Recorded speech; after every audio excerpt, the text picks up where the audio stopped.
Assalamualaikum warahmatullahi wabarakatuh. Perkenalkan, nama saya Eko Bagus Suprihatin dengan nomor NIM G231180161.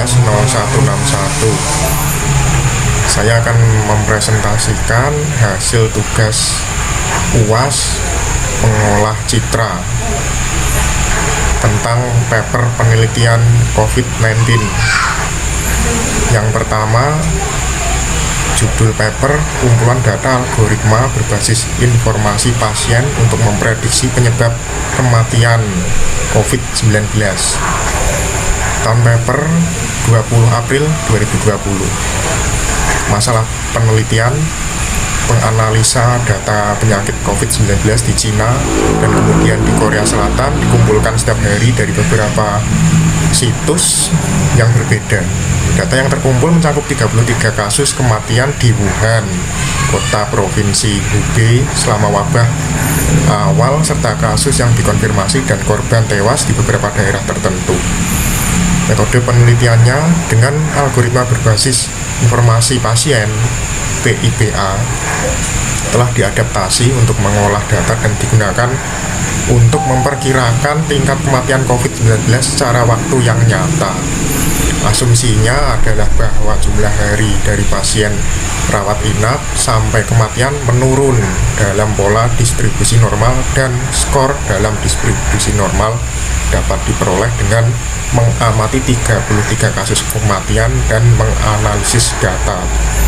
Kemudian memilih 5 skor normal distribusi durasi sebagai hari tertinggal yang akan digunakan dalam estimasi tingkat kematian berikut.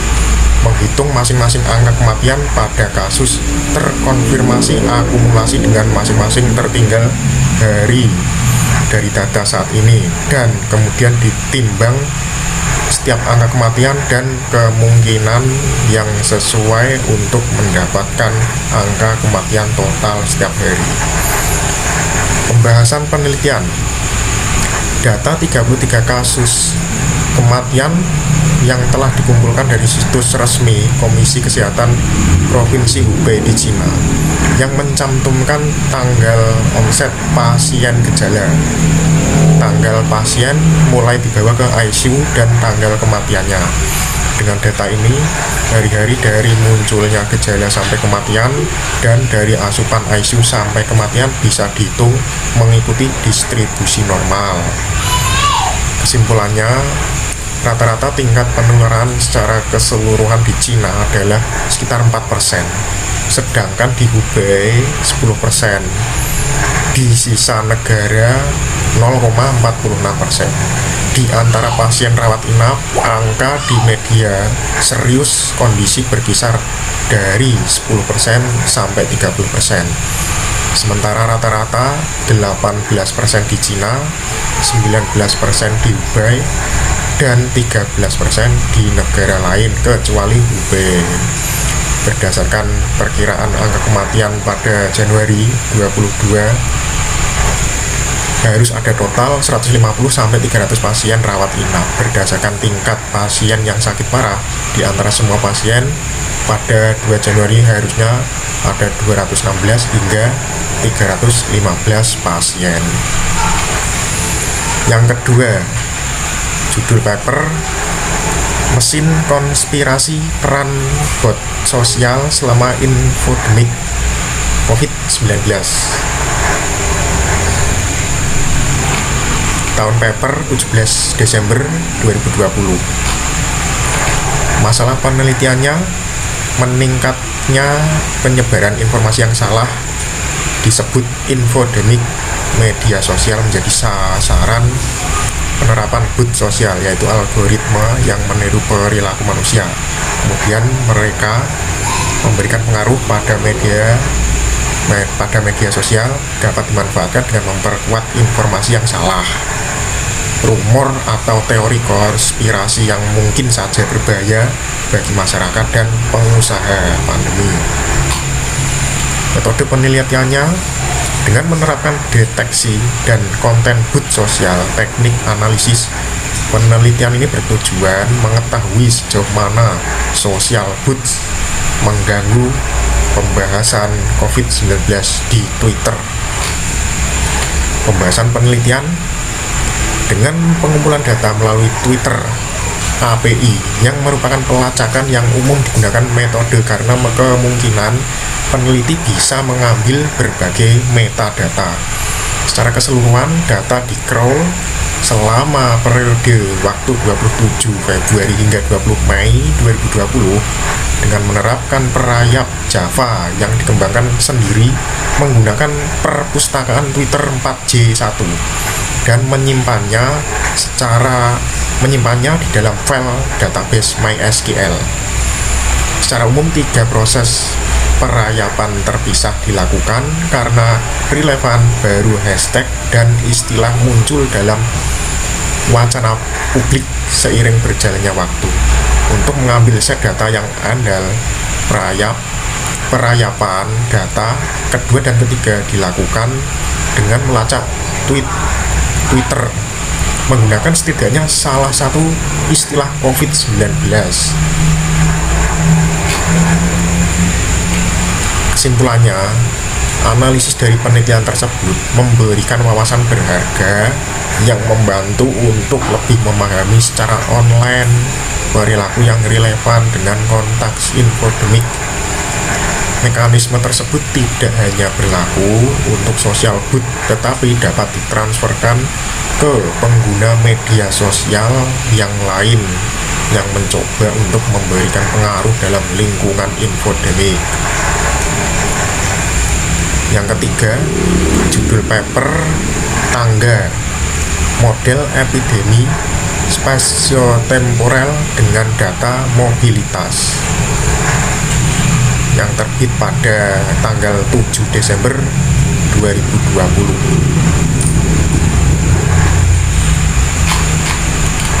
Masalah penelitiannya, Departemen Publik Kesehatan membutuhkan model yang kuat untuk memodelkan dan memprediksi tren dan skala pandemi COVID-19 dan model yang bisa mengevaluasi efeknya. Kebijakan publik juga penting untuk memerangi COVID-19. Batasan utama model yang ada adalah mereka hanya dapat mengevaluasi kebijakan dengan menghitung nol setelah infeksi terjadi, memberikan indeks yang dapat diamati. Metode berdasarkan karakter transmisi COVID-19 dibuatlah kerangka kerja baru model spesial temporal rentan terinfeksi removed STI-SIR. Kemudian secara khusus menggabungkan indeks mobilitas dan kota dan antar kota dengan dinamika SIR tradisional dan menjadikan sistem yang dinamis. Kemudian dibuktikan bahwa sistem STIR adalah sistem penutup yang mana membuat sistem konsisten dengan sendirinya. Pembahasan penelitian untuk mengevaluasi efektivitas model STIR, maka dilakukan percobaan dengan dataset Baidu Mobility. Dataset Baidu Mobility, mesin pencari Baidu, serta ragamnya aplikasi memiliki lebih dari 1 miliar pengguna di China. Setiap kali aplikasi diluncurkan, Baidu mengumpulkan alamat IP. Dengan demikian, Baidu bisa mengetahui bagaimana kerumunan itu bergerak dari satu tempat ke tempat lain. Berdasarkan perubahan alamat IP, informasi tersebut direpresentasikan sebagai indeks mobilitas yang nilainya lebih tinggi, berarti pergerakan kerumunan yang lebih sering. Data sepenuhnya dianonimkan dan dikumpulkan sesuai dengan syarat dan ketentuan Baidu yang berlaku dan masalah privasi. Untuk kesimpulannya, untuk mengatasi penyebaran COVID-19, penelitian ini memperkenalkan model STIR untuk mengukur skala pandemi dan membantu menganalisis efeknya. Kebijakan dengan memperkenalkan indeks mobilitas yang berbeda. Sistem ini dirancang untuk konsisten dengan algoritma MSAA baru yang diperkenalkan untuk mempelajari parameter model. Hasil percobaan memverifikasi keefektifan penelitian kami. Ini menunjukkan kekuatan prediksi yang luar biasa dan kemampuan analisis yang sangat baik. Yang keempat, dengan judul paper jaringan neural dengan dalam untuk mendeteksi dan diagnosis COVID-19 menggunakan gambar dan teknik berbasis akustik, diterbitkan pada tanggal 10 Desember 2020. Masalah penelitian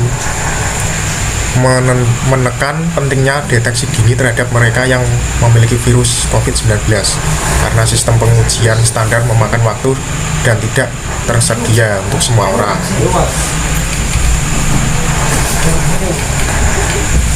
Metode penelitian dengan gambar sinar X memberikan gambaran lengkap tentang paru-paru. Pemrosesan gambar-gambar ini untuk menghilangkan noise. Selanjutnya fitur dalam diekstraksi menggunakan berbagai jenis model, yaitu model terlatih, model generatif, jaringan saraf generik, dan lain-lain. Terakhir, klasifikasinya adalah dilakukan dengan menggunakan fitur yang diperoleh untuk memutuskan apakah pasien terinfeksi virus atau tidak, atau penyakit paru-paru lainnya. Pembahasan penelitiannya dari gambar CT, dan X-ray. Yang paling sering digunakan yaitu gambar sinar X. Ini karena mudah tersedia di mana-mana, ruang memori yang rendah dan hasil yang tinggi dalam kinerjanya mendorong para peneliti untuk menggunakan sinar X. Ketersediaan data sinar X lebih besar dari pasien COVID-19 di database publik telah tersedia. Sedangkan kalau gambar CT memiliki terlalu banyak penampang orang yang sama, mereka jauh lebih kompleks daripada gambar sinar X. Kombinasi gambar X-ray dan CT yang dilakukan dalam beberapa penelitian juga menunjukkan hasil yang baik. Kesimpulannya, meskipun tes RT-PCR dianggap sebagai standar emas untuk diagnosis COVID-19, perlu waktu lama untuk membuat keputusan karena tingginya tingkat negatif palsu dengan hasil. Maka modalitas pencitraan medis tersebut seperti rongsen dada dan CT scan dada adalah alternatif terbaik menurut para ilmuwan. Radiografi rongsen dada berbiaya rendah dan rendah dosis radiasi, tersedia dan mudah digunakan di rumah sakit umum atau komunitas. Yang kelima, dengan judul paper algoritma empiris untuk memperkirakan evolusi jumlah pasien bergejala COVID-19 setelah intervensi jarak sosial.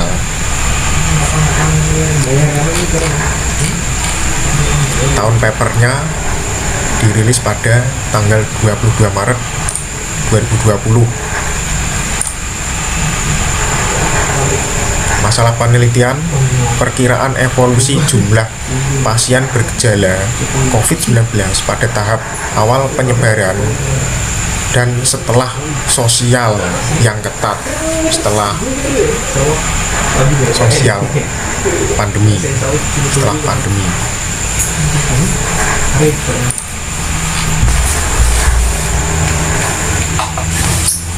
Metode penelitian intervensi jarak. Algoritma ini berdasarkan pada model berdimensi rendah untuk variasi tingkat pertumbuhan eksponensial yang menurun setelah penerapan ketat tindakan jarak sosial. Dari data observasi diberikan jumlah yang diuji positif. Model ini memperkirakan jumlah Hincase yang terinfeksi yang dimasukkan dalam model formulasi waktu inkubasi dan menggunakan model yang mengikuti jumlah terinfeksi pasien yang kemudian meninggal menggunakan nomor kematian yang terdaftar dan waktu distribusi dari infeksi sampai kematian. Pembahasan penelitiannya model parametrik empiris untuk meramalkan evolusi bilangan pasien yang bergejala COVID-19. Setelah intervensi jarak sosial, pelajaran ini menyajikan analisis numerik tentang efek fase kurungan pandemi. Ini mencoba untuk memprediksi evolusi jumlah kasus dan kematian berdasarkan pengamatan sebelumnya dan mengasumsi bahwa kebijakan jarak sosial stabil atau berkembang perlahan. Kesimpulannya, algoritma yang diusulkan untuk model dasar mampu meramalkan evolusi dengan cukup baik. Epidemi menyebar pada tahap awal ketika sedikit informasi yang tersedia dan jarak sosial yang ketat.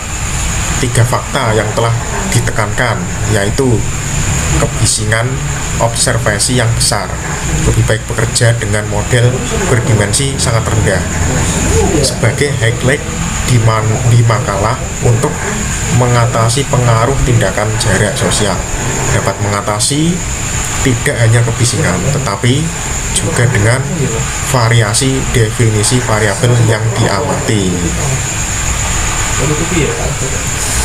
Assalamualaikum warahmatullahi wabarakatuh.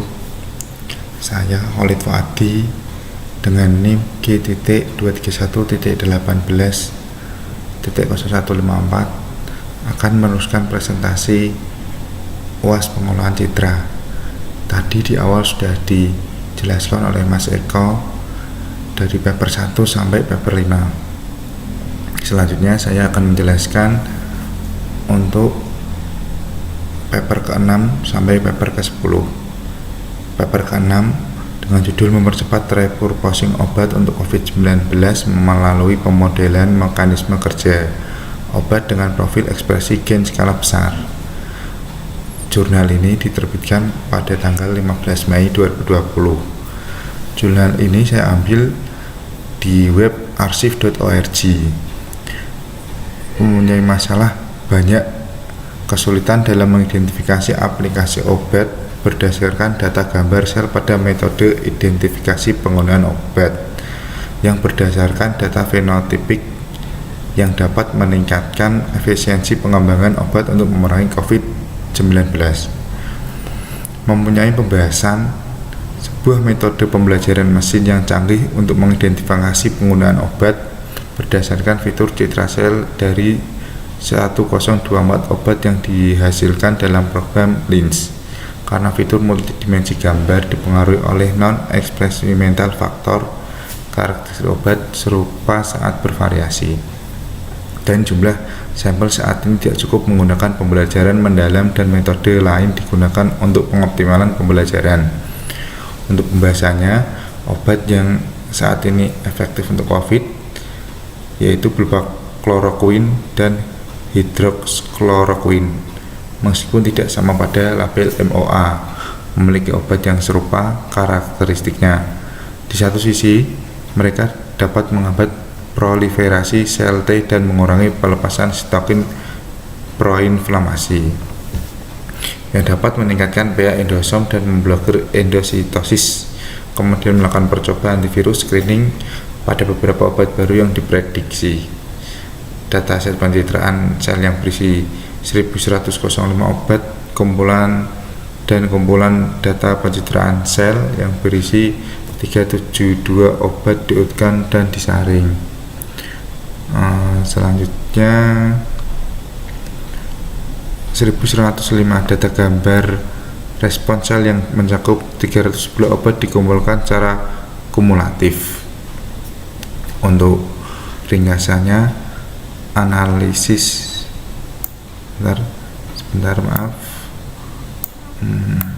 analisis fungsional dan asosiasi DIP memberikan hipotesis untuk penggunaan kembali obat MOA. Penelitian ini menunjukkan bahwa kesamaan mereka mekanisme ini terkait dengan DIP setelah mereka bekerja pada sel. Obat kloroquine dan hidrokskloroquine mencapai efek antivirus dengan menghambat endositas serta memberikan cara baru untuk relokasi obat COVID 2019. Itu untuk paper ke-6. Selanjutnya paper ke-7 dengan judul lingkungan robot virtual berbasis Unity untuk menampilkan augmented reality berbasis HRE. Jurnal ini diterbitkan pada tanggal 6 November 2020 dan saya ambil di website archive.org. Untuk pokok masalahnya, akibat pandemi COVID 2019 dilakukan human robot studi interaksi atau HRE secara langsung tidak diperbolehkan karena praktek jarak sosial untuk membatasi penyebaran virus. Untuk metode penyelesaiannya menggunakan studi augmented reality HRI menggunakan robot virtual tanpa berada di lingkungan nyata. Kerangka kerja ini juga memperkenalkan dua HRI umum, desain percobaan dan desain percobaan, yaitu skenario melewati lorong dan skenario pengambilan objek timbungan robot. Keduanya mencerminkan Heaven berpotensi sebagai alat untuk studi HRI berbasis AR di masa depan. Untuk pembahasannya, banyak keuntungan yang kita dapat dari simulasi mesin dunia nyata robot visualisasi yang saat ini berada di sisi teoritis dapat diuji dan studi dapat dilakukan tanpa ada batasannya. Peserta pun dapat melakukan penelitian dari mana saja, baik yang mengandung hosting web atau mendownload executable dan dependensi bersama dengan petunjuk dalam file zip tunggal. Setiap studi dapat sepenuhnya dikemas dalam programnya sendiri. Diberikan instruksi yang memadai kepada peserta melalui petunjuk teks. Lalu untuk kesimpulannya,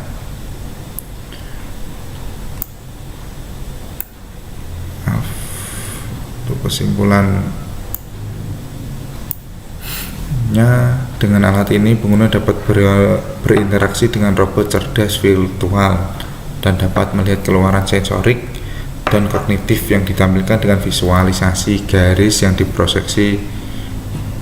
diproyeksikan melalui dunia VR.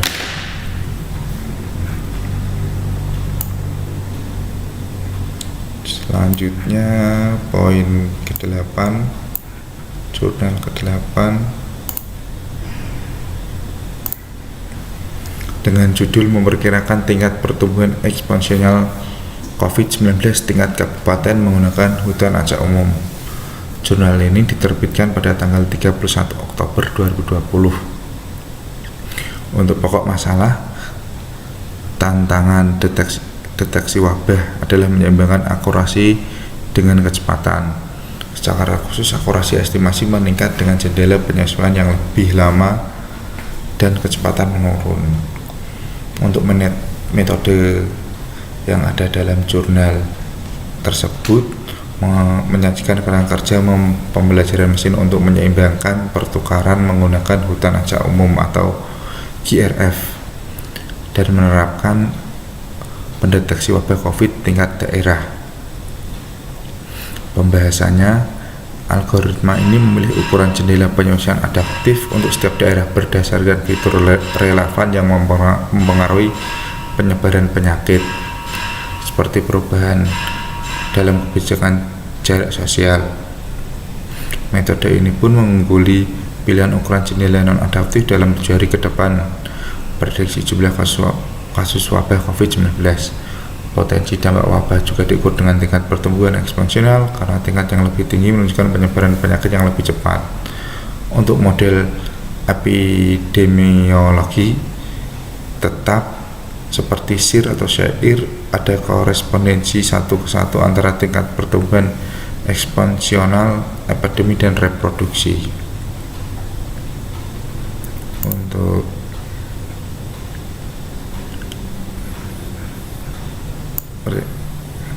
kesimpulannya, kita dapat dari jurnal ini kerangka kerja GRF secara memadai menyeimbangkan radio kecepatan akurasi dalam deteksi wabah COVID-19. Kerangka kerja estimasi ini dapat segera diperluas ke masalah epidemiologi lain di masa penyelesaian ukuran jendela berdampak pada kinerja model. Selanjutnya, yang ke-9